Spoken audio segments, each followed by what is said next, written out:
O Instituto Saber Ser, criado em 2001, através da sua plataforma de conteúdos em promoção e defesa da democracia, entende que a sociedade precisa, no seu cotidiano, praticar a democracia, cultuar os valores democráticos.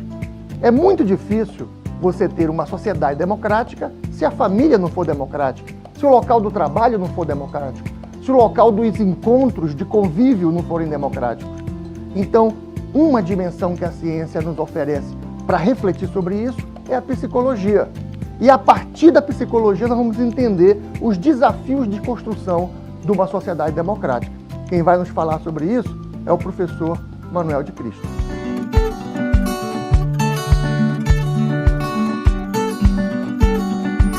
Antes da gente falar dos desafios propriamente e de algumas pistas para nós trabalharmos com grupos, nós vamos primeiro contextualizar que cenário é esse que nós estamos vivendo. Contextualizando o cenário, nós vamos poder, a partir daí, apontar que dificuldades esse próprio cenário nos traz. Eu trabalho com grupos há mais de 30 anos, trabalho antes de ser psicólogo, profissionalmente como psicólogo há 30 anos, em diferentes áreas de atuação, tanto na área clínica quanto na área comunitária, na área da saúde do trabalhador, na área organizacional, ao longo desses 30 anos. Atualmente, as nossas atividades se concentram na área da clínica, do que se denomina hoje de clínica ampliada, que não é apenas a atividade da psicoterapia, mas de um pensar interdisciplinar, de intervenções em diferentes espaços de atuação profissional, também atuando na saúde do trabalhador, na área do serviço público, no Tribunal de Justiça, e também na área da psicologia social comunitária. Então vejam só, vamos situar agora um pouquinho esse cenário. O que nós vamos abordar? Diria para vocês que nós vamos abordar o óbvio. Por que o óbvio? Porque é voz corrente hoje que é importante se trabalhar com grupos. Mas embora seja o óbvio, a psicologia tem ao longo de algum tempo mantido uma relação ambivalente com o trabalho com grupos, ora trabalhando, ora não trabalhando com grupos, e também trabalhando sobre diferentes aspectos. Então, o óbvio e suas não realizações, porque de tão óbvio, nem sempre a coisa acontece. E aí, nós vamos partir de duas constatações. A primeira constatação é de que nós vivemos numa sociedade sempre agrupados, mas apesar disso, a psicologia tem como objeto de estudos a psique humana, o indivíduo. Alguém pode dizer, não, mas é impossível falar do indivíduo sem falar do grupo, da sociedade, das instituições. Mas tradicionalmente é isso. Nós vamos ver que a própria expressão, a palavra psique, designa o indivíduo. E não se falava no seu início da psicologia de uma psique coletiva. Jung depois vem trazer a ideia do inconsciente coletivo, mas já há algum tempo depois. E a segunda constatação é que nós temos visto muitos profissionais, entre os quais psicólogos, mas também assistentes sociais, pedagogos, administradores, trabalhando com grupos, mas nem sempre tendo uma fundamentação teórica adequada. Ou seja, nós temos uma certa onda de modismos. Então a gente vê as pessoas muitas vezes trabalhando com grupos e dizendo, eu trabalho com grupos. Que tipo de grupo tu trabalha? Aí a pessoa dá um nome, por exemplo, grupo de operativo, grupo de reflexão, roda de conversa. E quando você consegue conversar um pouquinho mais, você vê que nem sempre está clara qual é a fundamentação teórica que essa pessoa utiliza para desenvolver esse trabalho. Inclusive, nós chegamos ao ponto de ver pessoas que utilizam a mesma expressão para designar trabalhos diferentes. Por exemplo, alguém diz assim, eu trabalho com oficina. Aí o outro diz assim, eu também trabalho com oficina. E você vai ver que cada um tem uma forma muito diferente de trabalhar, você não consegue ter clareza do que é que se está chamando de oficina. Por exemplo, também muitas pessoas dizem assim, eu trabalho com roda de conversa. E às vezes essa roda de conversa nada mais é do que um seminário, do que uma mesa redonda. Então, o que se denomina de roda de conversa? O que é um trabalho grupal? Um professor, quando está numa sala de aula, ele está trabalhando com grupos? Será que o professor tem a consciência disso? Na nossa dissertação de mestrado, nós pesquisamos exatamente esse aspecto. Será que a turma se percebe como grupo e o professor consegue ver a turma como um grupo? Então, essa é alguma das nossas constatações. A partir disso, nós temos aqui 5 tópicos para elaborar. Não se assustem que a gente não vai passar de meia-noite, tá? Mas vamos abordar brevemente esses aspectos. Então, o primeiro aspecto é contextualizar o tempo que nós vivemos. No segundo momento, nós vamos falar sobre esse objeto de estudos da psicologia. É o indivíduo? É o grupo? São as duas coisas? Como é que isso se caracteriza? Vamos também abordar a seguinte pergunta: é possível ao psicólogo e a outros profissionais, de fato, trabalhar com grupos em tempos que nós vivemos, que são tempos tão individualistas, em que cada um está buscando vencer na vida, o seu lugar ao sol e pensando muitas vezes apenas em si mesmo? O quarto tópico é o desafio do trabalho com grupos na contemporaneidade, e a gente encerra com algumas pistas para esse trabalho. Bem, vamos falar um pouquinho dos tempos que nós vivemos. Eu diria para vocês, até numa contagem regressiva, pode ir clicando aí que o slide vai sendo organizado passo a passo na metodologia do Jack o Estripador, por partes. Então, vamos lá. Eu diria que nós vivemos tempos temerários e temerosos. Alguém pode fazer uma referência ao ex-presidente, há um trocadilho de fato com isso, mas esses tempos ainda não acabaram, né? Não, por isso ele não se reduz a uma pessoa, né, mas a um sistema, uma forma de organização da sociedade. Esses tempos, ele tem se alongado já há alguns anos, né? E que tempos são esses? Nós podemos dizer, então, que esses tempos temerários e temerosos, eles têm algumas características. Por exemplo, a intolerância à diferença. Como, então, trabalhar com grupos que nós vamos estar lidando com pessoas diferentes, quando nós temos uma onda de intolerância à diferença? Esses tempos também se caracterizam por um retorno à concepção taliônica, à lei de Talião, que é o olho por olho, dente por dente. Nós estamos aí a ver diariamente nas redes sociais, na convivência real e virtual, o quanto a onda de vingança ela se faz presente. Então é como se tivesse sangue nos olhos. Nós temos então pouca alteridade, né, e muita, aquilo que eu estou denominando de euridade, de muito individualismo, de você estar centrado muito só em si mesmo. As redes sociais são isso, os WhatsApps são isso. Você acaba postando muitas vezes ou mandando mensagem para um grupo virtual que você participa, sem ter lido as mensagens, às vezes repetindo mensagens que já foram e sem conseguir estabelecer uma troca de informação com alguém que lhe fez uma pergunta, porque dependendo do grupo e da quantidade de pessoas que tenha, numa manhã 300, 500 mensagens rapidamente são transmitidas. Então nós vivemos esses tempos. Há também nesse momento uma intensa disseminação de fake news, todas em geral difamatórias, e é muito fácil destruir, é difícil construir, mas é fácil destruir. Uma outra característica é esse ódio às minorias e também ao fascismo. Vocês já podem observar que dentro dessas características, isso não está restrito a um governo. Isso permanece a um momento que nós vivemos. Nós podemos também fazer esse trocadilho e dizer que ainda estamos nesses tempos temerários e temerosos, mas também nós estamos num tempo de bolso raso, né? E também num tempo de bolso grana, ou granada, ou granada. Bem, o que tem de característica desses tempos? Nós temos características que se mantêm, né, desse período temerário e temeroso, não há mudança. Nós temos também algumas outras características que foram agudizadas, que foram mais enfatizadas. Nós temos a dimensão rasa, superficial da explicação, sem convencimento, sem conhecimento, sem propriedade. Nós vemos, por exemplo, relações daquilo que o Zygmunt Bauman chama de modernidade líquida, né, em que as coisas mudam constantemente, nós não conseguimos palpar, apreender como um líquido.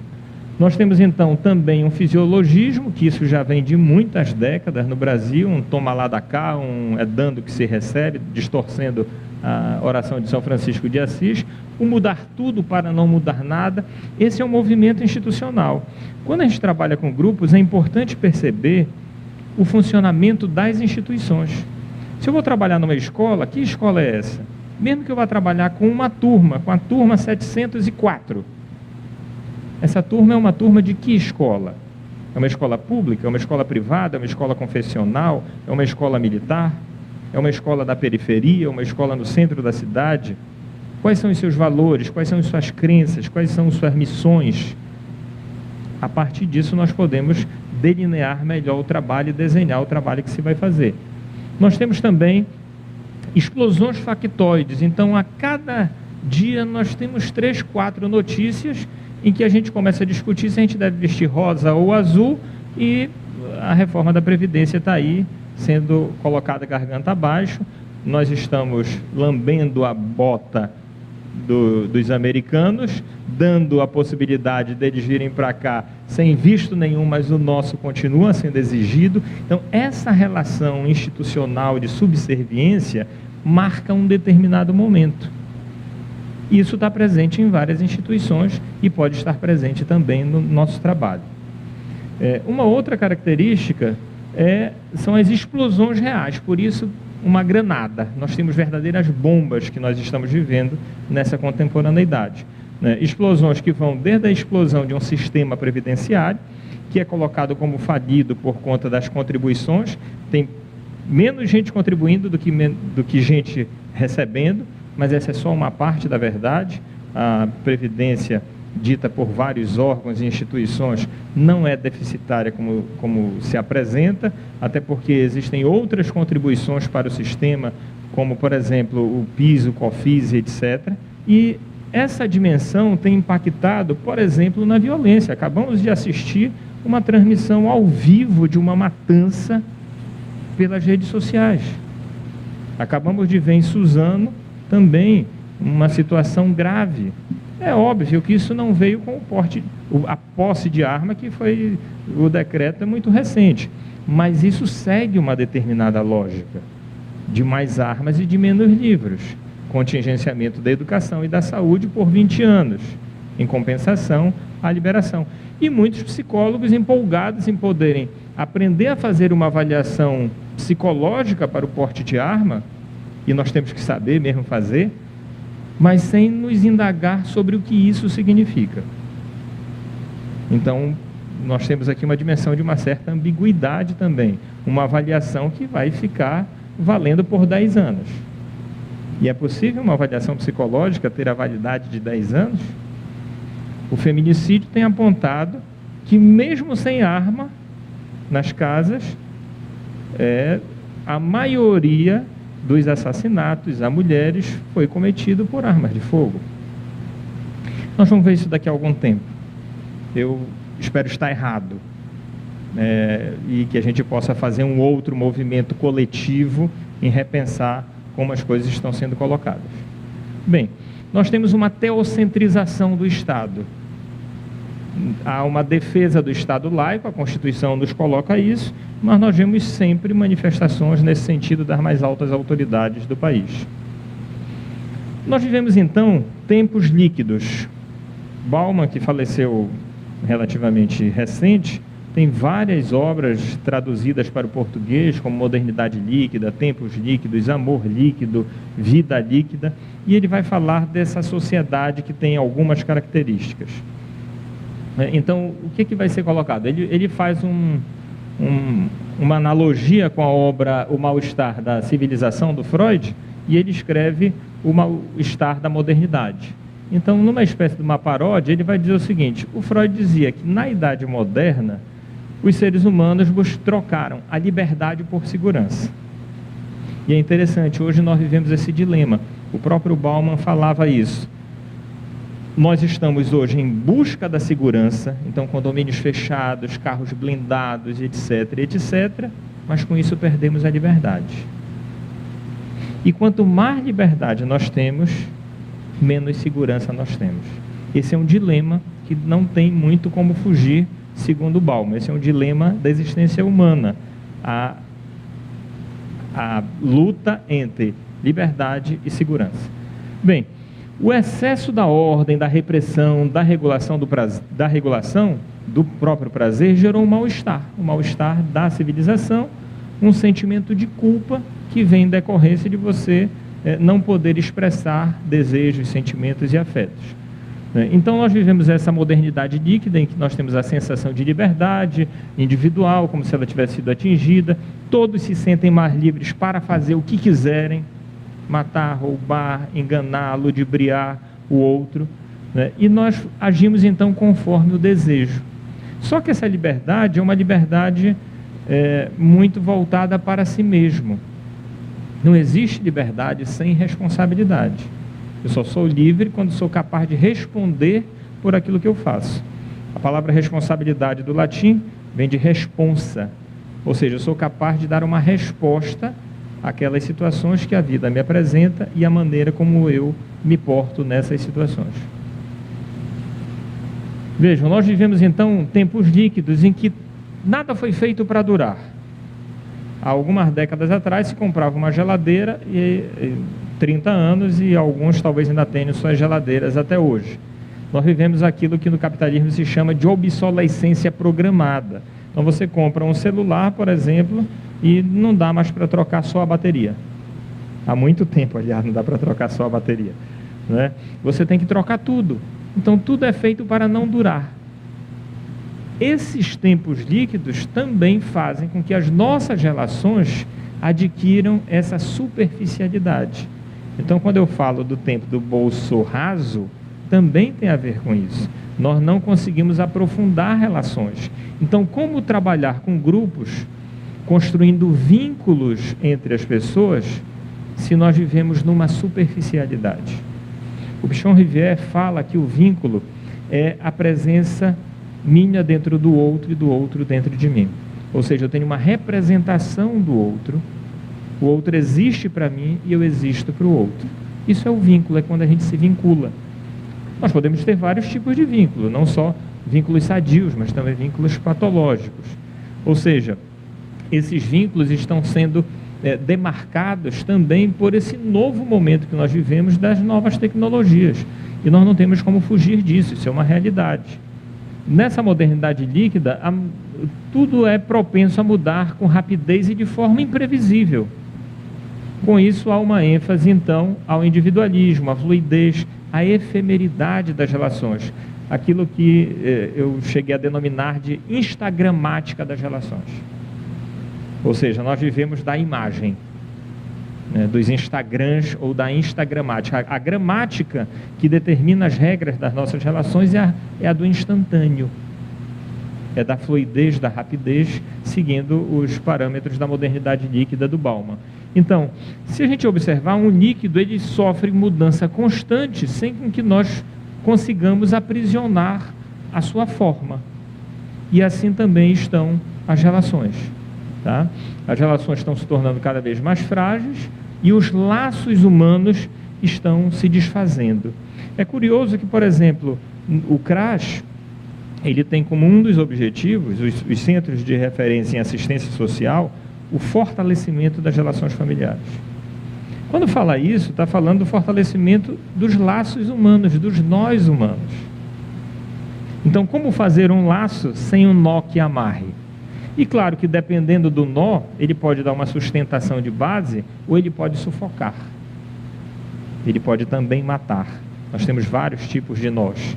Nós somos vários, né? E nós também temos vários nós nas nossas relações. Essa é a dimensão fundamental para o trabalho com grupo.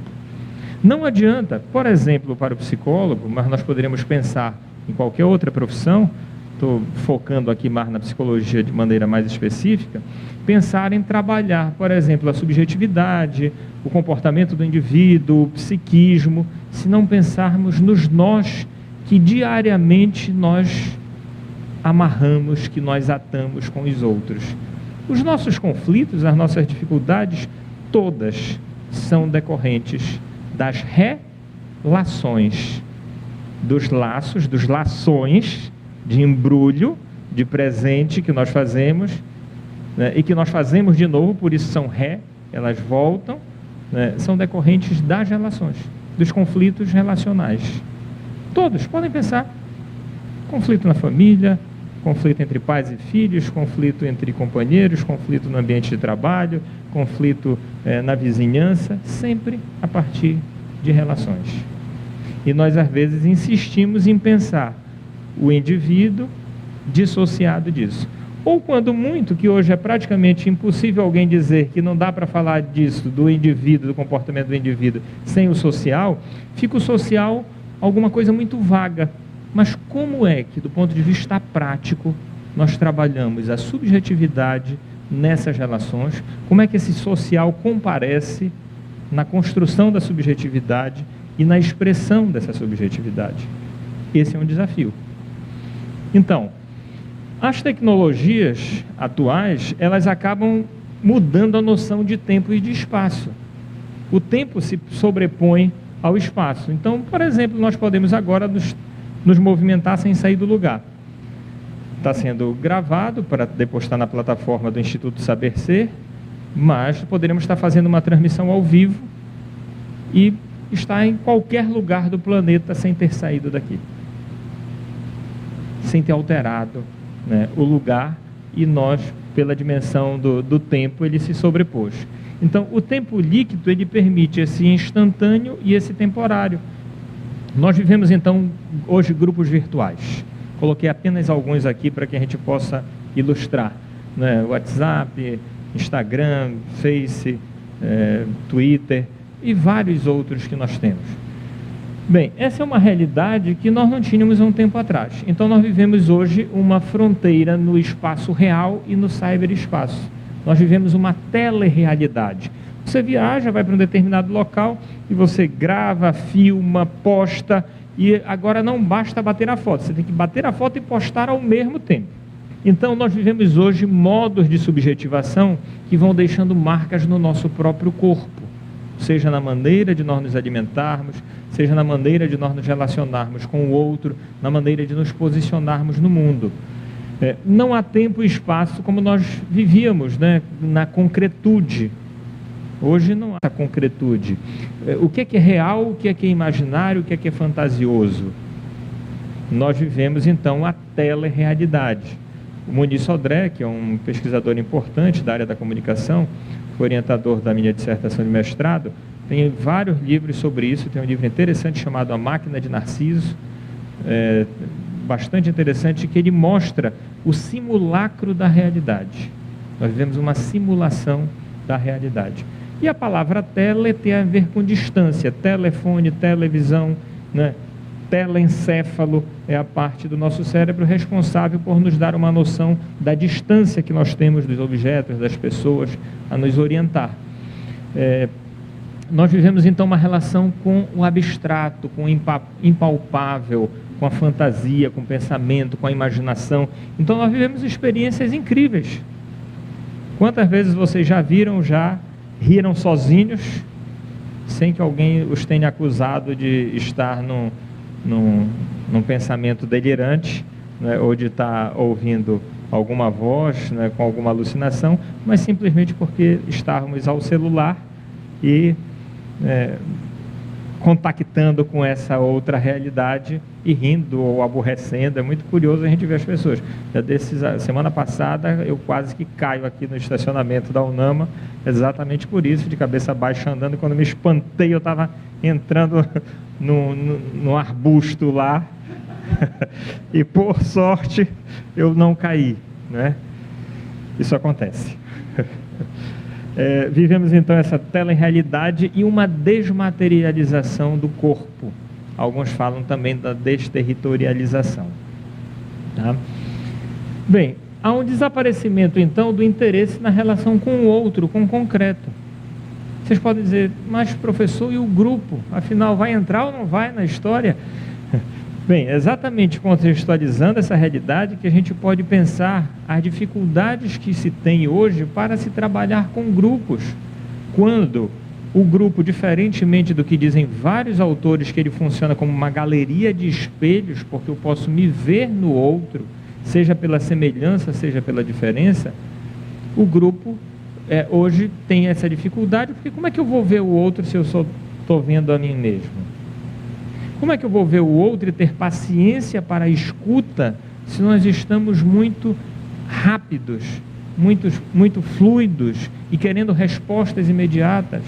Bem, esse tempo que nós vivemos, então, nos dá essa noção de ter superpoderes, como se a gente pudesse estar em vários lugares ao mesmo tempo, uma onipresença. Então nós nos aproximamos de Deus, que é onipresente, e há um desaparecimento da alteridade. E aí a gente se pergunta, e o contato e o cuidado dirigem-se a quem? De quem cuidar? Com quem ter contato? Nós temos então os grupos de discussão nas suas várias modalidades, nos seus vários aplicativos e instrumentos. Nós temos uma linguagem própria, olha lá, um internetês que você tem só as consoantes em geral, né? Então você diz BLZ para dizer beleza, TD, BM, tudo bem, né? Enfim, alguns já faziam isso quando estavam anotando matéria no cursinho, né, para fazer vestibular, fazer suas abreviações e tal, mas agora já existem algumas já mais ou menos padronizadas e às vezes você não consegue entender absolutamente nada o que quer dizer aquele emoticon, aquele símbolo, etc. Eles começaram com, por exemplo, 2 pontinhos, né, ou um ponto e vírgula e um parêntese, que era alguém piscando. Agora já foi trocado pelos símbolos, né? Então, os grupos virtuais se constituem como uma realidade impensável há tempos atrás. Assim que começou a utilização de e-mail, embora eu não seja tão velho assim, mas eu sou da época em que se iniciou o uso de e-mail, eu lembro que eu participei de uma lista de discussão na área de psicologia social. E aí, sem ter muita noção do que significava aquilo, eu participando de um grupo, e aí eu achei que estavam comentando no e-mail, aquela história que assim, você mandava um e-mail e todo mundo da lista recebia aquele e-mail. Se alguém dissesse obrigado, todo mundo recebe o obrigado. E eu comecei a achar que tinham coisas ali que a gente estava perdendo tempo num grupo de profissionais de todo o Brasil. E aí eu caí na besteira de comentar e dizer assim, para o moderador, eu disse, fulano, mas esse grupo está com muita besteira, né? Como é que pode um negócio desse? Aí pronto. Quando eu fui abrir minha caixa de e-mail no outro dia, ou 3 dias depois, porque não se abria e-mail todo dia, porque a internet era discada, daquela que fazia aquele barulho, né? E que se alguém atendesse o telefone, caía a internet, enfim, né? Olha, vocês não imaginam o quanto era difícil, se a gente pensar como é hoje, né? E a gente se irrita hoje quando a conexão está ruim, e ela geralmente está ruim. E aí, 3 dias depois, uma semana depois, quando eu fui abrir meu e-mail, que já estava com a caixa lotada, porque eram apenas 28 megas de memória, o e-mail, o Hotmail na época, todas as mensagens brigando e dizendo alguma coisa para mim. Mas foi muito interessante o que o coordenador disse. Ele disse assim, se você acha que a discussão é de besteira, então você poderia sugerir um tema para que a gente pudesse conversar. Tac, tac, tac, tac, tac, tac, tac. Isso que ele fez assim na minha cara, né? Tac, tac, tac, tac, tac, tac. Abanou minha cara. Óbvio. Então, o princípio é esse da vivência em grupos. É a minha participação. Vejam, esse simples exemplo mostrou uma intervenção dele enquanto coordenador, não de crítica, mas me chamando para pensar o que é a convivência em grupo e o que é o trabalho com grupos. Se você está achando que é besteira, é porque você tem expectativas sobre esse grupo. Então coloque as suas expectativas, ou mais ainda do que isso, diga aquilo que você quer que aconteça. Seja ativo, seja sujeito do grupo. Participe. Foi uma intervenção absolutamente simples, mas que, sei lá quanto tempo isso tem, talvez 20 anos, eu tenho registrado até hoje, e às vezes penso nisso quando vou intervir num grupo. Como eu posso fazer para que as pessoas se mobilizem, participem de uma outra maneira, existem várias formas de participação, sem que eu esteja reclamando, criticando. Não, cada um participa da forma que melhor consegue. Bem, então isso era impensável há alguns anos atrás, mas é uma realidade da qual nós não temos como fugir. E aí, qual é então o objeto de estudos da psicologia? É o indivíduo ou é o grupo? Essa é uma discussão antiga, alguns já consideram ultrapassada, mas infelizmente ela ainda se mantém. Eu diria, se mantém às vezes teoricamente, às vezes se mantém na prática. É a dicotomia entre o indivíduo e o grupo, entre o interno e o externo, e entre o psicológico e o social.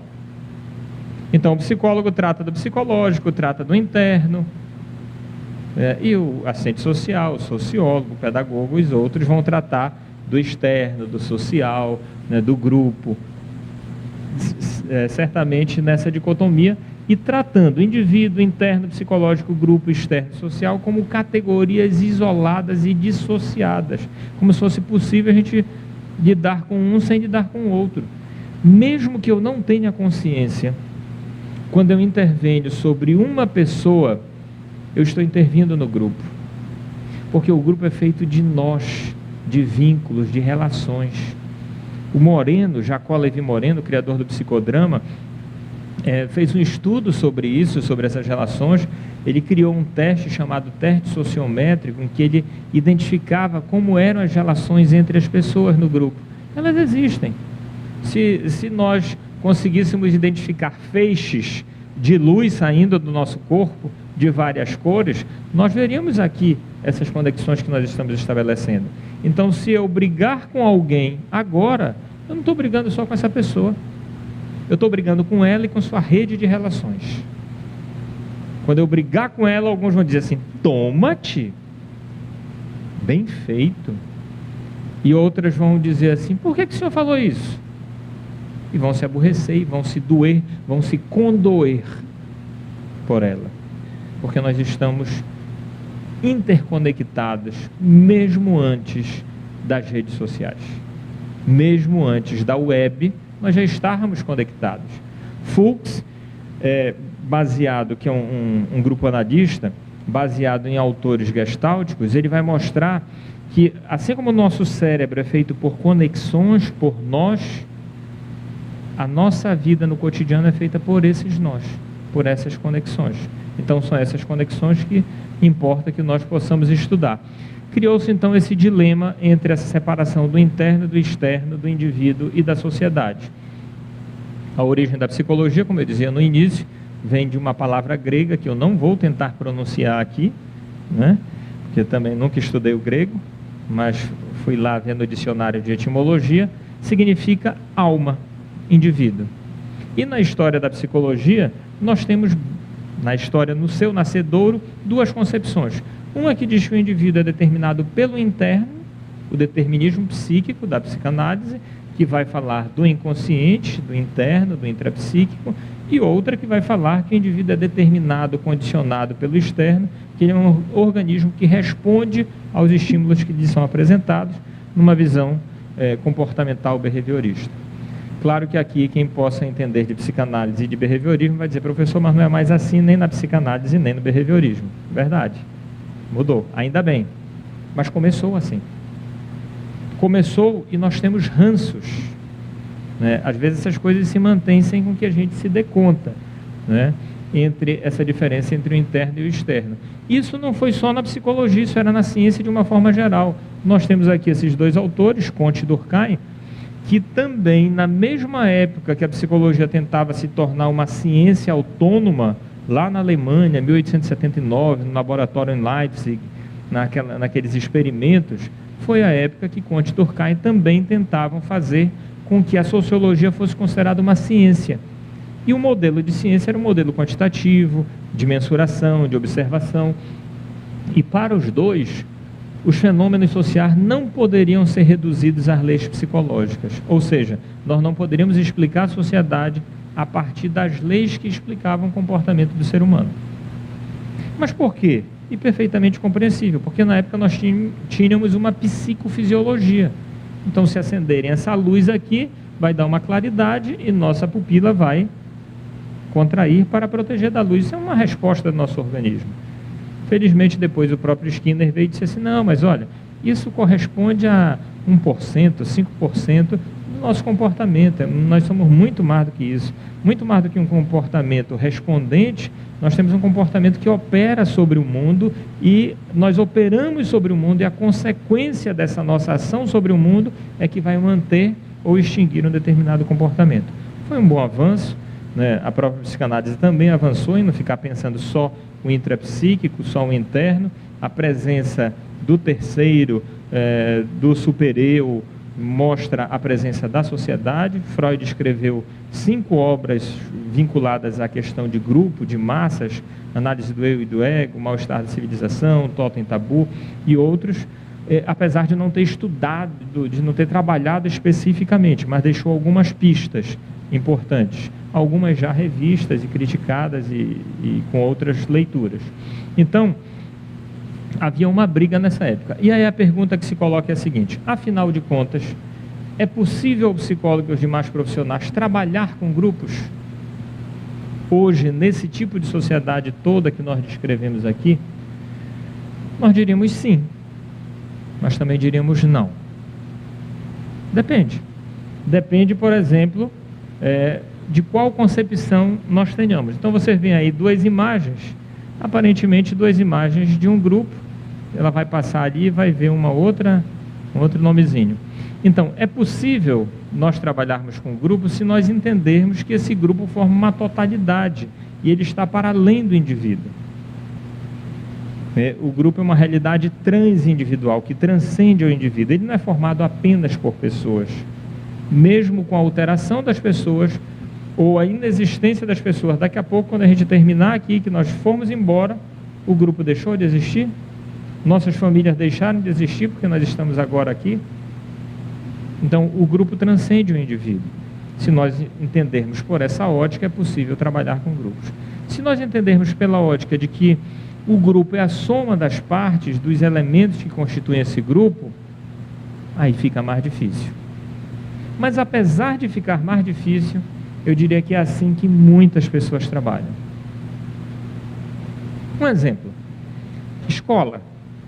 Você vai numa escola, não sei se alguém aqui trabalha em escola, e o que é que nós vemos? O perfil da turma. Já viram isso? O perfil da turma? Com os filhos, com os sobrinhos, ou vocês fazendo estágio, ou trabalhando nas escolas? E como é o perfil da turma? É a descrição de cada um. Joãozinho tem TDAH, fulano tem um transtorno bipolar, o outro tem não sei o quê, o outro tem não sei o quê, só coisa, né? Só diagnóstico, né? Ou então, esse é muito bonzinho, esse é comportado, esse só tira 10, etc. O perfil da turma não é o perfil da turma, é o perfil dos indivíduos que compõem a turma. Agora, o que acontece quando o bonzinho comportado se relaciona com aquele que não é tão bonzinho e tão comportado?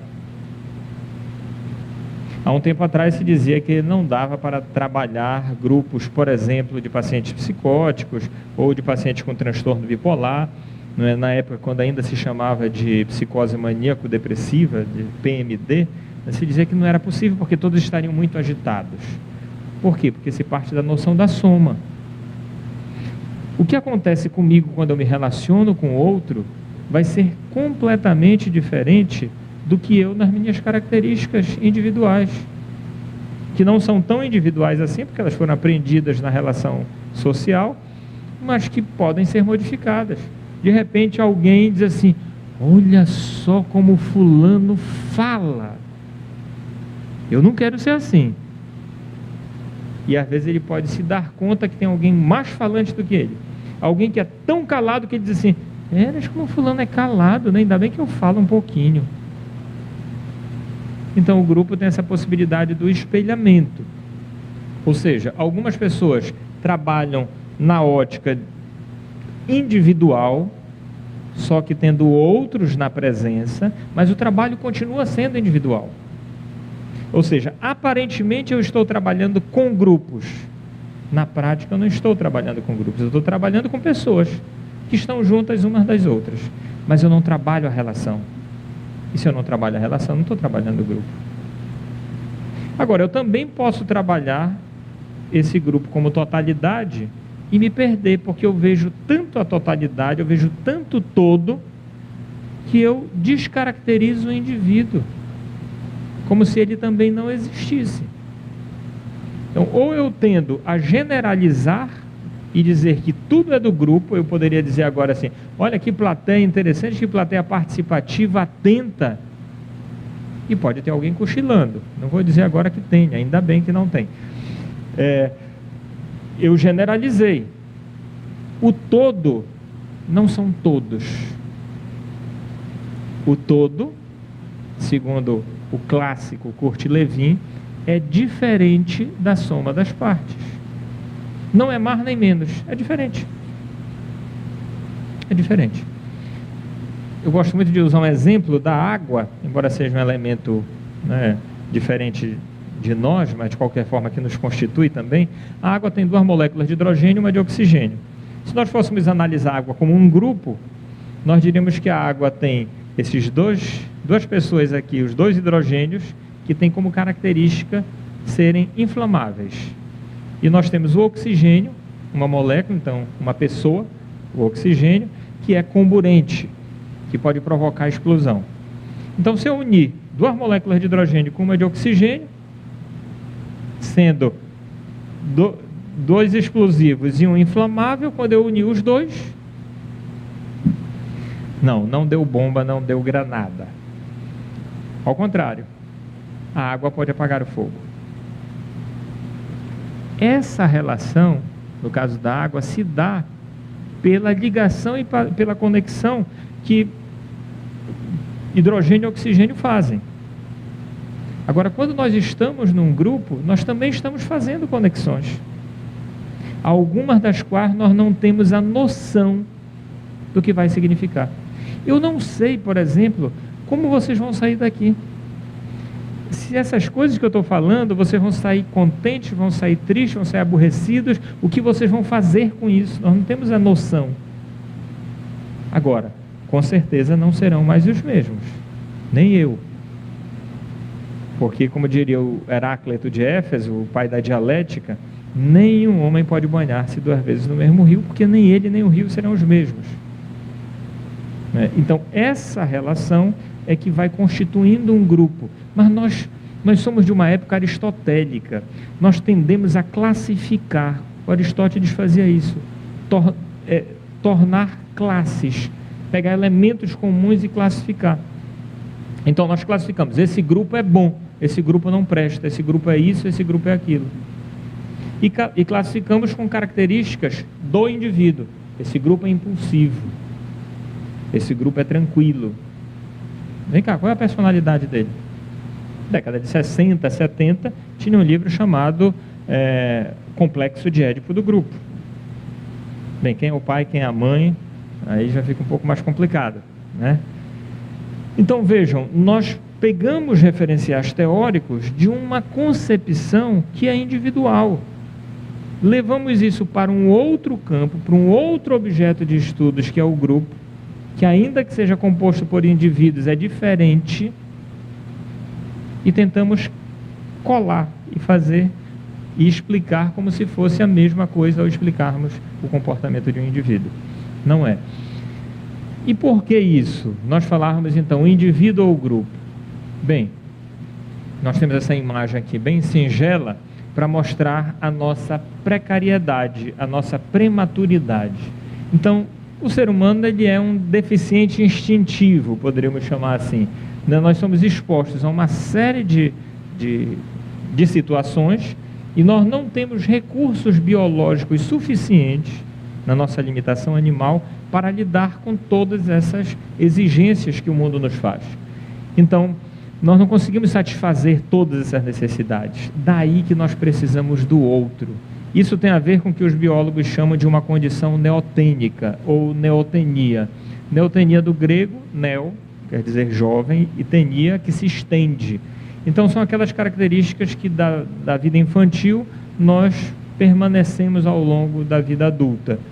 Ou seja, nós somos eternas crianças, apesar de termos evoluído. Isso tem um lado positivo, no sentido de que a gente pode aprender sempre, mas por outro lado tem aquela dimensão que nós, por sermos limitados, por sermos finitos, por termos lacunas, precisamos do outro para também satisfazer as nossas necessidades.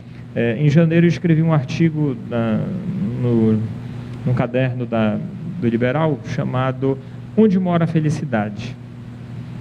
Não é possível que a felicidade more só em mim, não é possível de que ela more só no outro. Eu não posso colocar esse peso nas costas de alguém, como os casais românticos e apaixonados dizem: eu vou te fazer feliz, ou tu não me fizeste feliz. Colocar a responsabilidade da própria felicidade no outro é uma ilusão, tem a certeza da decepção. Por outro lado, dizer que eu posso ser feliz sem o outro é quase como que uma masturbação intelectual. Podem rir.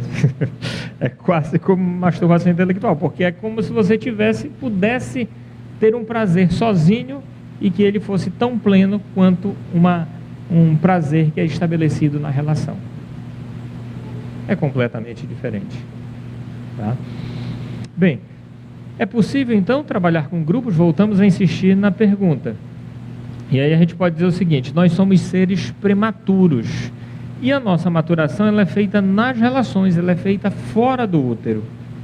Nós nos tornamos pessoas, como gostam de dizer os rogerianos, e de fato, nós nos tornamos pessoas.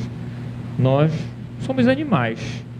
Agora, temos algumas capacidades, a capacidade de pensar, de postergar, aquilo que o Vygotsky chama de funções psicológicas superiores, que nós temos essa capacidade. E que as formigas, as abelhas, os leões, vários outros animais que vivem agrupados, embora possam fazer uma série de elementos que a gente fica com inveja às vezes da organização deles, mas eles não têm isso como algo planejado. Isso é uma dimensão mais instintiva. Nós temos a capacidade de dizer: não, isso não.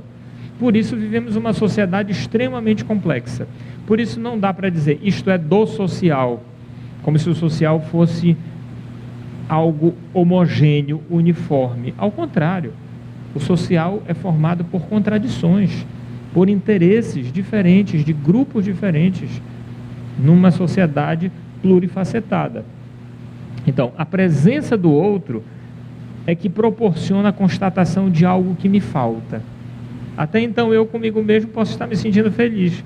Depois eu vou olhar e a grama do vizinho é mais verde, e o carro dele é mais bonito, e a mulher e o marido, enfim, são melhores. O outro me assinala a minha falta. Nós somos seres faltosos, mas não somos metades. Metade da laranja, 2 amantes, 2 irmãos.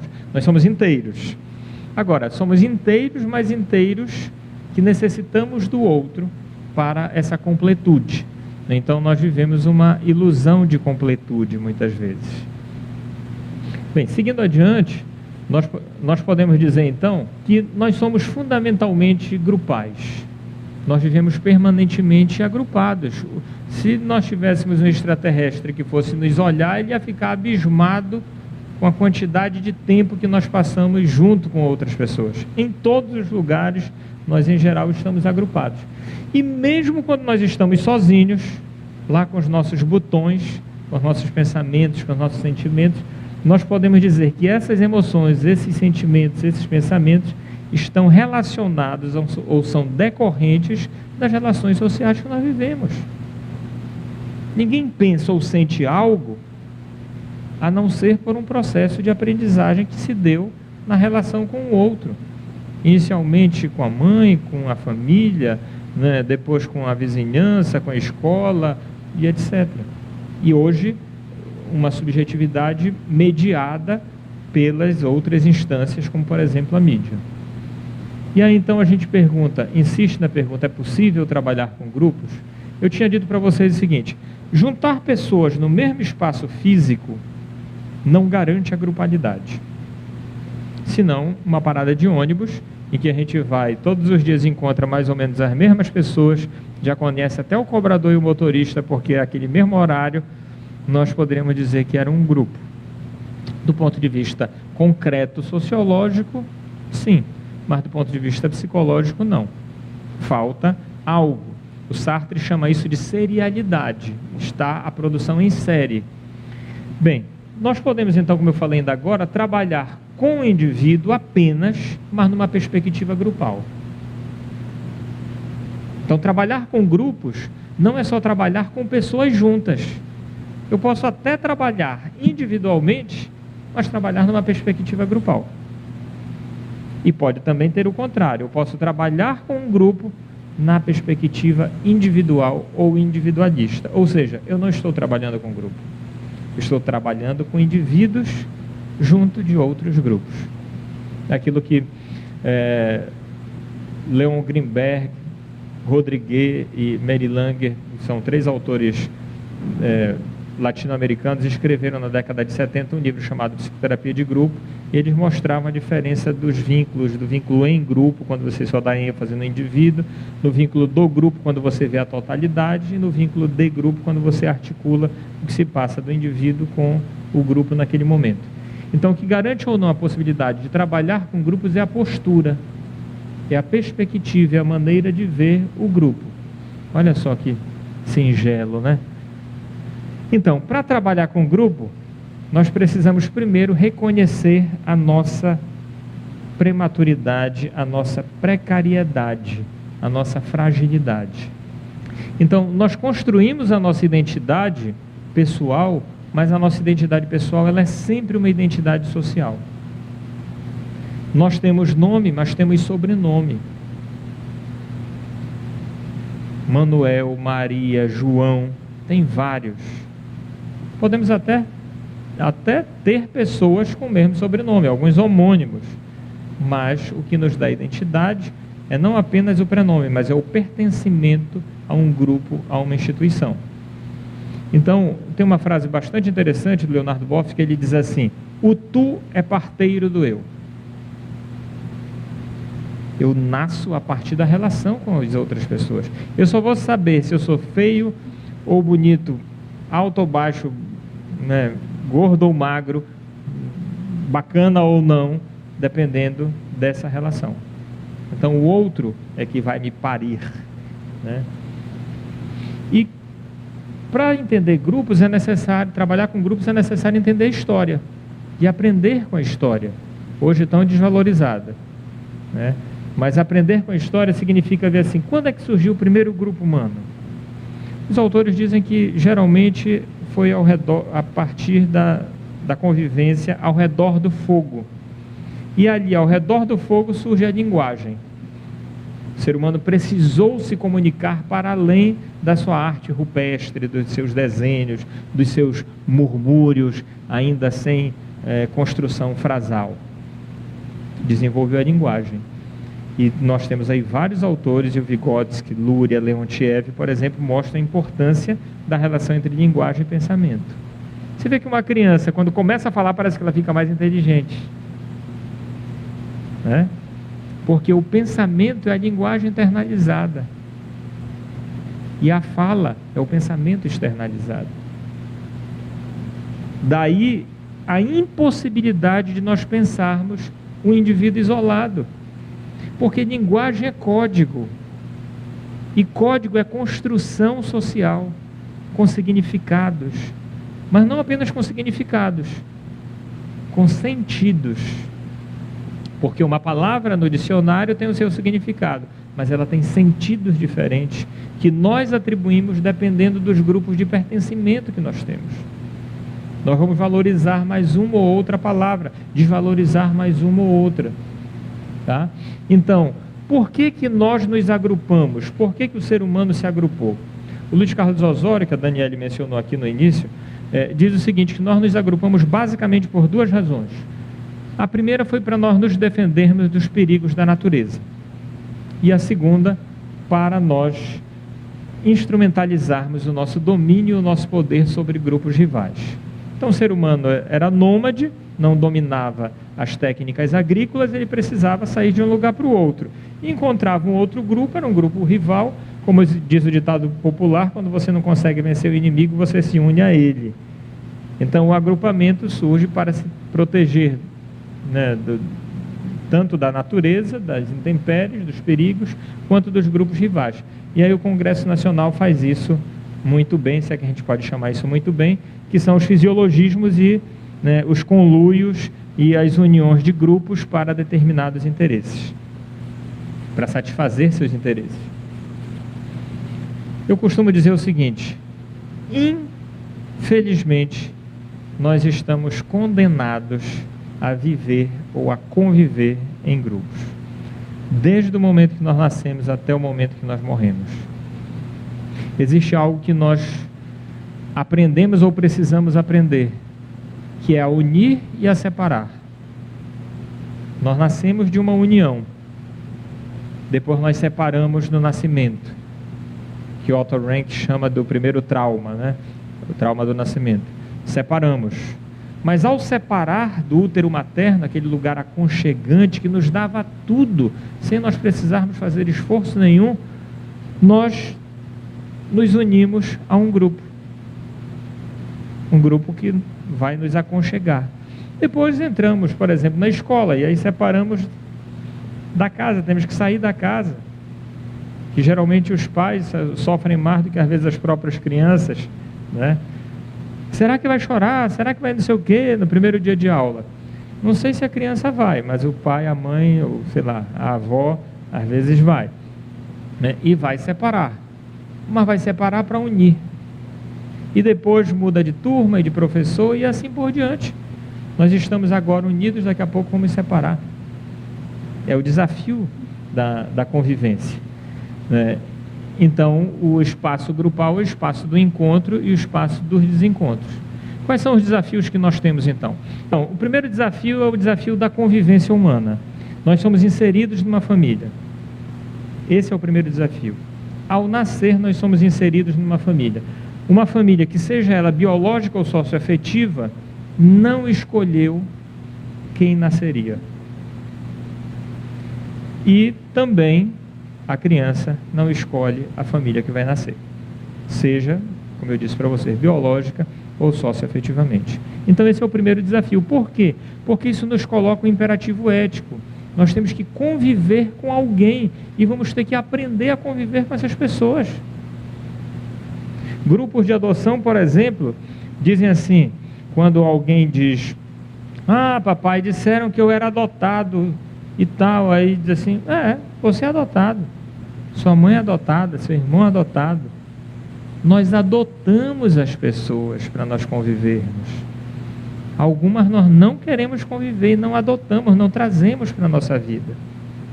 Então todos somos adotados, psiquicamente adotados.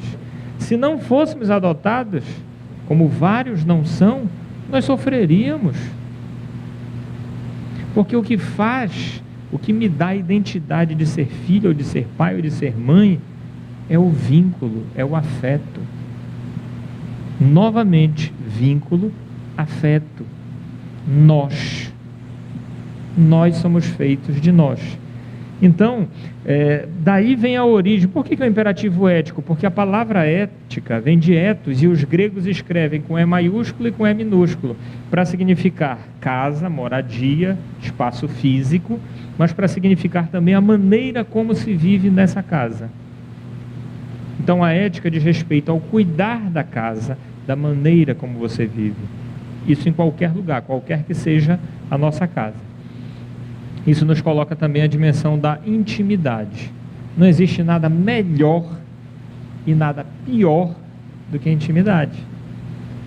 Dá dinheiro, mas não dá intimidade, né? Não dizem assim? Dá dinheiro, mas não dá intimidade, porque se dá intimidade, já era, né? Então vejam, aqui nós colocamos o segundo desafio. Nós vivemos então um movimento, né, de um individualismo travestido de individualidade. Ou seja, em nome da defesa da sua individualidade, isso é meu, né, de preservar essa individualidade, você acaba sendo individualista. Ali naquela imagem isso ilustra, então confunde-se uma coisa e outra. Isso é uma fase do desenvolvimento que o Piaget já colocou lá, do egocentrismo, numa determinada faixa etária, mas a gente cresce e continua muitas vezes sem ter saído de lá. Ou do que a psicanálise chama de narcisismo primário. Parece que o mundo gira ao seu redor e não existe o outro. Bem, nós temos então uma cultura, que o Edgar Morin, o autor da Complexidade, vai dizer que é uma cultura de massa que responde essencialmente a esse hiperindividualismo. Ele chama de hiperindividualismo. Esse hiperindividualismo, ele é privado. Por quê? Porque ele contribui para enfraquecer os grupos e as instituições, as famílias, as escolas, as instituições sociais, principalmente aos pés da supermáquina. Na época, ele analisando isso, não tínhamos as redes sociais desenvolvidas como temos hoje, era a televisão e outras, mas hoje nós podemos incluir as redes sociais também. O Muniz Sodré vai colocar uma coisa interessante. Então, nós vivemos um movimento pseudo-grupalista. Aparentemente nós estamos agrupados. Não é à toa que faz tanto sucesso os reality shows. O mais famoso deles, o BBB, que está aí, eu acho que há mais de 18 anos, né? E as fazendas e todas as outras modalidades que a gente possa imaginar. Por duas razões. Primeiro, porque eles formam o par do narcisismo, e do exibicionismo e do voyeurismo. Então todo mundo, como um símbolo bem sacado lá da Globo, quer dar uma espiadinha, estimulando aquela parte nossa voyeur. E tem aqueles que querem lá a exibição. Um par não existe sem o outro, assim como o sadomasoquista, o exibicionismo e o voyeurismo. Não é à toa que teve um programa, acho que na década de 90, chamado No Limite. Fizeram até uma gravação aqui no Marajó. Reparem, tanto o Big Brother como todos os outros, eles têm uma estrutura de que só vence um. Então, qual é o movimento? Eu me uno em grupo com outras pessoas, mas no momento seguinte eu vou querer destruir aquele com que eu formei um vínculo. Então, isso é uma proposta autofágica. O ser humano come a si mesmo, destrói a si mesmo, é canibal. Tem uma dimensão canibalista nisso. O No Limite parecia mais interessante, porque eram dois grupos, aí tinha o Sol e a Lua, se eu não me engano, e eles se uniam e disputavam entre si, mas era mais canibalista ainda, porque depois que eu me unia com o meu grupo para destruir o outro, para me proteger do outro, e se para proteger fosse necessário destruir, eu destruiria, quando o nosso vencesse, nós íamos nos degladiar entre nós. O individualismo moderno continua aí presente, embora colocando o indivíduo na interdependência funcional com o outro. Ou seja, eu preciso ali do outro, então vou me unir com ele, mesmo que no momento seguinte eu possa atacá-lo. Ou seja, apenas protegido pela identidade mais ampla de uma formação, que é o grupo, que na verdade o grupo corresponde aos desejos de segurança, ao desejo de preservação da unidade ameaçada dos seus membros. Numa linguagem então psicanalítica, ele vai dizer: o grupo pode converter-se assim em objeto libidinal narcisicamente investido pelos seus membros. Eu invisto no grupo, mas não porque eu queira o grupo, eu quero o retorno para mim. Uma outra pista é acreditar nos grupos. Se eu não acreditar nos grupos, o David Zimmerman coloca isso como um dos atributos de um coordenador, acreditar nos grupos. Se eu não acreditar que o grupo é capaz, não adianta, eu vou querer resolver por ele. Eu vou querer dizer o que é que ele tem que fazer. E outra coisa, se eu acredito nos grupos, eu posso trabalhar os grupos como instrumento, como dispositivo de intervenção. Os grupos podem ser instrumento de diagnóstico, por exemplo. Os grupos podem ser instrumento terapêutico. Os grupos podem ser instrumentos educativos, de libertação, de transformação. Mas ele também pode ser um instrumento de manipulação e de dominação. Hoje, pelas redes sociais, mais ainda, tá? Então, aqui nós temos uma imagem interessante da metamorfose da borboleta. Para isso, para sair desse lugar de que eu sei tudo, eu preciso romper com os paradigmas limitantes.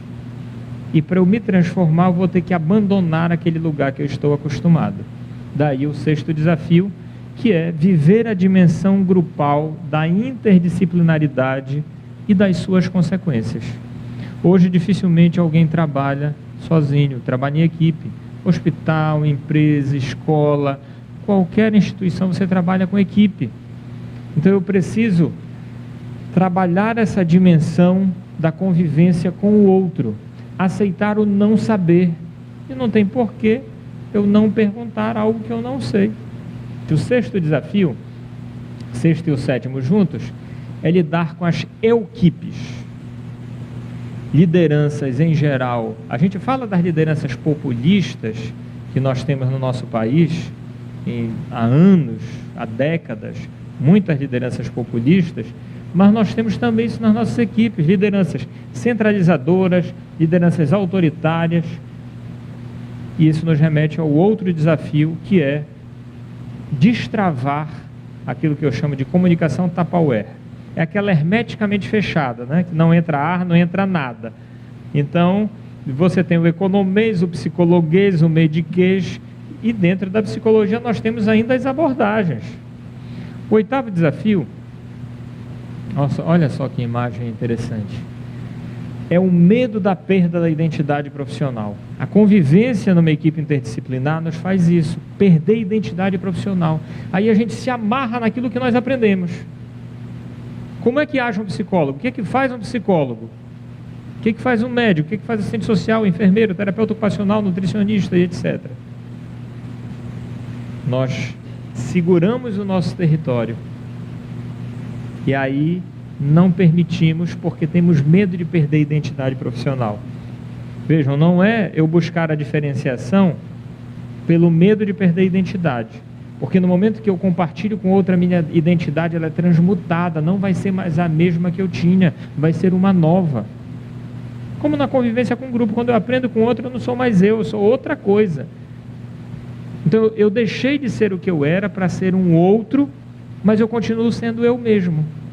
O nono desafio é trabalhar em grupo, mas trabalhar com grupo.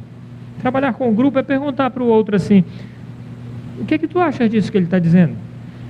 Terminando, algumas pistas para o trabalho com grupo. Não serão 10 também, nem 9, menos. Primeiro, cuidar das relações. Falamos insistentemente que vivemos relações, vivemos nós.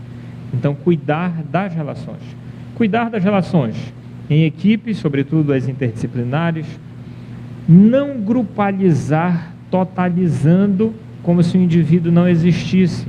Tudo me refiro ao grupo, ao grupo, ao grupo, descaracterizando o indivíduo. Por outro lado, não individualizar, negando o grupo. Uma segunda pista é desenvolver a empatia e a tele. A empatia, do grego em, quer dizer dentro, patia, quer dizer pato e sofrimento, então é estar dentro do sofrimento do outro, né? Ali, com aquela pessoa, a empatia. E a outra é a tele, que o Moreno dizia que era a relação afetiva com o outro, com a pessoa do outro, não necessariamente com o que ele simboliza, mas com a pessoa mesmo. Essa imagem está repetida para dizer da importância entre a relação, a semelhança e a diferença. Nós vivemos uma sociedade marcada pela intolerância. Isso mostra então a necessidade de trabalhar as diferenças, valorizando aquilo que é particular. E valorizar o que é particular quando isso não descaracteriza ou não oprime. A outra pista é ter um horizonte utópico. Está falando de utopia. Utopia a gente nunca alcança. Não, o Saramago dizia que a utopia era algo que quando a gente se aproximava dela, quanto mais a gente se aproxima, mais ela anda para lá. Etimologicamente, vem de topos, que quer dizer lugar. A utopia é um lugar que ainda não existe e que a gente está construindo. Então, a ideia de ter um horizonte utópico é que eu vislumbro algo no futuro e começo a construir agora. Então, eu faço da utopia um lugar tópico. Eu posso transformar e fazer uma topia, fazer da utopia uma topia. E a gente só faz isso fazendo, na prática, caminhando, andando, né? E sempre quando a gente alcança algo, a gente vai vislumbrar outra coisa, mas lá na frente, ainda bem, porque nós estamos vivos. Quando nós morremos, a gente deixa de sonhar, deixa de almejar, deixa de ter perspectivas. Para isso, a gente precisa buscar a mudança. E aí a gente vai falar então que é preciso acreditar no efeito cascata da mudança. Quando a gente começa a mudar, isso desencadeia um movimento interno e externo, que eu diria para vocês que não tem volta. Mudar e crescer dói, mas é uma dor que para, diferente da dor que permanece quando a gente fica fincando raízes no chão, né? Mas fincar raízes no chão, né, e não acreditar na mudança, isso tem a ver com compreender, aí saiu compreender, mas até poderia ser compreender também. Compreender os fenômenos psicológicos de um processo de mudança. Então vejam bem, trabalhar com grupo é entender que às vezes o grupo vai resistir. E às vezes a liderança do grupo também vai resistir, né? O Pichon Rivière vai dizer que o novo é ameaçador, e o novo desperta dois medos: o medo da perda e o medo do ataque. O medo de perder o que a gente já tem, o que a gente está acostumado, e o medo de ser atacado por esse novo. Então a mudança, ela exige esse trabalho de luta, abandonar as posições libidinais, aquelas que nós temos e que nos fazem ter determinado prazer, às vezes mesmo na dor, em prol de outros investimentos. Nós vamos construindo verdades que elas são datadas e às vezes temos dificuldade de mudar. Não é fácil, né? Não é fácil aceitar diferentes visões, repensar ou abandonar o imutável, o natural. Às vezes isso é intolerável, daí isso ser fonte de violência, de agressão. E por isso às vezes nós dizemos, como no melô da Gabriela: eu nasci assim, eu cresci assim, vou ser sempre assim, não quero mudar. Mais especificamente, a gente pode dizer, um passo importante para se trabalhar com grupos é desenvolver oficinas de trabalho como recurso para ativar a mudança. Nós podemos fazer oficinas de trabalho com as equipes, para ativar a mudança nas equipes. Ou seja, possibilita a equipe atuar de forma interdisciplinar, estimula a participação do grupo, e as atividades grupais são estratégias que permitem refletir e dialogar. Mais uma outra pista é que para isso é preciso trabalhar o compromisso pessoal, o compromisso grupal e institucional. É interessante como às vezes a gente está num grupo, aí alguém diz assim: ah, por mim tudo bem, a gente pode mudar. Aí o outro: por mim também, por mim também, por mim também. Vem cá, se todos querem mudar, por que a gente não muda? Porque a gente está esperando vir de fora. E a mudança não vem de fora. Se você pegar um ovo e quebrar, você mata o pintinho que estava lá dentro.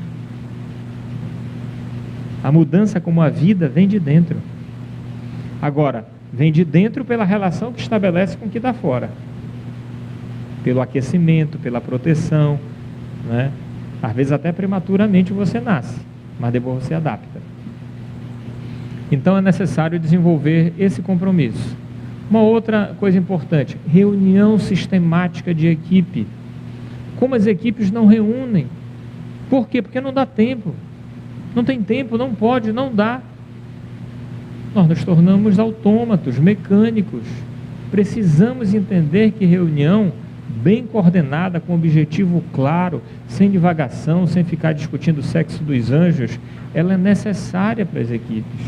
E elas têm que ser sistemáticas. E aí, pode ser para discutir caso, para fazer supervisão clínica institucional dos atendimentos, para avaliar os objetivos e metas do próprio grupo, pode ser através de um grupo de reflexão que permita a equipe se pensar e rever as suas próprias relações, porque às vezes, como diz o Bleger, as instituições sofrem dos mesmos problemas que se propõem a tratar. Então, se nós não pensamos as nossas relações, nós vamos reproduzir isso aqui. Essa é a sétima pista. Então, trabalhar com a equipe, desenvolvendo a habilidade de acolher, de estabelecer vínculos de confiança e de cooperação, compreender que os processos de resistência fazem parte desse processo grupal e muitas vezes vão revelar um sofrimento. Quando alguém está com uma ferida e você vai tocar, ela põe a mão na ferida para proteger. Então nós não podemos dizer assim, fulano é resistente, esse grupo é resistente, como se fosse uma ofensa. A resistência é parte do processo. É um mecanismo de autoproteção. Agora, resiste por quê? Porque está com medo. Entender esse processo e mobilizar esse processo para acompanhar a passagem de uma dor permanente para uma dor temporária e depois o sair dessa dor. Então, ler os fenômenos institucionais, articular o que está acontecendo na instituição com a vivência do grupo e de cada membro da equipe. Então, eu participo de uma instituição. O que está acontecendo nessa instituição? O que isso tem a ver com minha equipe e o que isso tem a ver comigo? Fazer essa conexão é também um ponto importante. Compartilhar entre a equipe a construção de estratégias para intervenção, fazer um diagnóstico do potencial de cada um e do grupo. Sempre nós temos alguma coisa para aprender e para colaborar, o que cada um pode colaborar e fazer por si e pelo grupo. Essa foi a 8ª pista e nós temos aqui a seguinte questão. Quando a gente está falando disso tudo, a gente está falando de interdisciplinaridade. E o que a interdisciplinaridade coloca para a gente? A relação de poder. A interdisciplinaridade traz a relação de poder que se estabelece num grupo.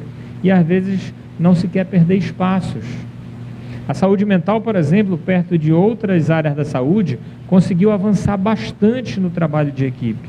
Em outras clínicas, você não consegue avançar, porque o território está muito mais demarcado. No hospital é do médico, na escola é do pedagogo, em determinados locais é do assistente social. Onde é do psicólogo? A clínica, ele com ele.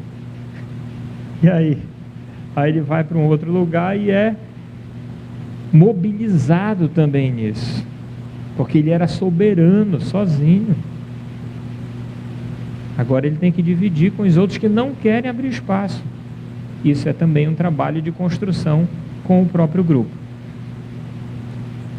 Então vejam, aqui nós temos todo o processo grupal, ele provoca um conjunto de emoções, de fantasias e de afetos. Trabalhar com o grupo é tentar compreender o que está se passando com esse grupo. Trabalhar com o grupo é, de uma certa forma, caminhar na contramão dessa modernidade líquida, desse neoliberalismo que o Estado é mínimo e o eu é máximo. Há uma supervalorização do eu. Aprender a lidar com o não saber, com o conflito, com o individualismo travestido de individualidade. Parece o repórter que vai lá perguntar e diz, você acha que o individualismo cresceu? E ele está entrevistando na chuva com o guarda-chuva e o entrevistado lá tomando banho. Né? Então, essa grupalidade é uma das coisas importantes para a gente fechar. Eu queria terminar, eu coloquei aí um título de um poema, mas não vai ser esse não. Eu queria terminar com uma poesia que fala um pouco sobre o indivíduo. Quem sou eu, afinal? E como é que o grupo entra na construção da subjetividade e da individualidade? É um poema chamado Facetas. Pensando em quem sou eu, descobri facetas, vi caretas no espelho e me assustei. Não gostei do que vi. Achei que não eram minhas. Achei que eram mesquinhas, tão pequenininhas. Então, pintei a cara, fiz a barba, raspei as sobrancelhas, acendi centelhas, iluminando a escuridão que parecia não ser. Agora, descobri outras facetas ditas pelo outro, olhando no olho. Travei-me nas trajetórias, fiz histórias, contei histórias, fui cúmplice de outras trajetórias que me incomodaram, me desinstalaram, me fizeram sofrer, mas me provocaram, me enriqueceram. Fui o que sou, transformei-me no que não imaginava. Agora, construo trajetórias coletivas, junto com outros. Aprendi linguagens, arrisquei novos dialetos, saí do conhecido e me assustei. Depois, me acalmei ao me ver inteiro e ser uma outra pessoa sendo eu mesmo. Facetas mil, facetas, caretas, engraçadas, assustadoras, serenas. Mas todas são minhas, com rugas e marcas, com risos e dores, esperanças e dissabores. Quero ter mais facetas, viver mais papéis, sair dos quartéis, das caixas aprisionantes, mesmo com frio na barriga, com susto e pavor. Olho para frente e creio no presente, que conhecendo o passado, transforma o futuro que vai chegar. É isso. Obrigado pela atenção de vocês.